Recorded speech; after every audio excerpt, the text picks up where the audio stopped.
Youth అంటే ఒక అతను, ఇంకొక అతను అనిల్ పేరు ట్విట్టర్లో, ఫేస్బుక్లో, వాట్సాప్లో నా నెంబరు పోస్ట్ చేశాడు.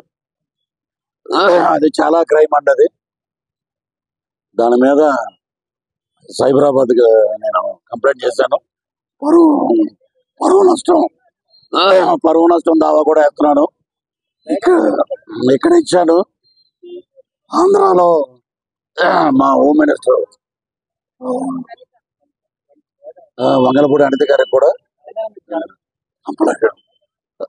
కంప్లైంట్ ఇస్తున్నానండి.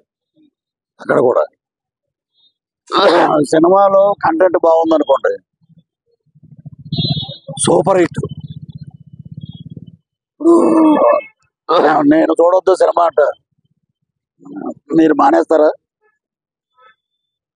ఎవరికి ఇప్పుడు నా ప్రొఫెసర్ నాగేశ్వరరావు గారు మాట్లాడారు, పృథ్వీరాజ్ మాట్లాడకుండా ఉంటే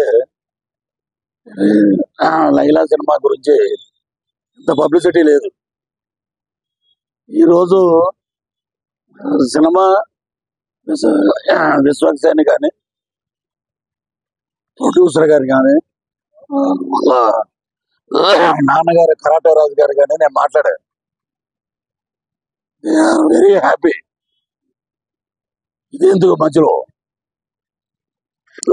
సో సినిమా పరంగా 14 రిలీజ్ అవుద్ది. Super duper hit cinema. రాజకీయంగా నా మీద, నా ఆరోగ్యాన్ని, నా వ్యక్తిగత ఇమేజ్ని డ్యామేజ్ చేశారు కాబట్టి మా లాయర్ ద్వారా, మా హోమ్ మినిస్టర్ గారి ద్వారా డెఫర్మేషన్ సూట్ వేస్తున్నాను. ఇక మీదట ఎవరి జోలికి పోవద్దు, నా జోలికి అని కాదు. ఇలాగ ఇంట్లో ఉంటే అమ్మాయి మీద ఒకప్పుడు మా జీవితాలతో ఆడుకున్నారు. వాళ్ళకి ఎంత జరిగినా కూడా ఇంకా బుద్ధి రాల. అప్పుడు మీ బర్త్డే 11వ తారీఖు అన్నాం అనుకో, పృథ్వీరాజు 11 అన్నాడు, మమ్మల్ని ఇలా అన్నాడు అలా అని అంటారు. 11 అంటే మీకు ఎందుకు అంత వణుకు?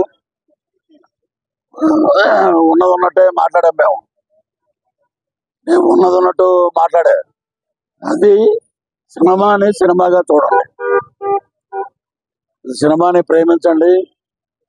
హీరో ఎంత కష్టపడ్డాడో మాకు తెలుసు, గౌరవించండి, సినిమాని హిట్ చేయండి.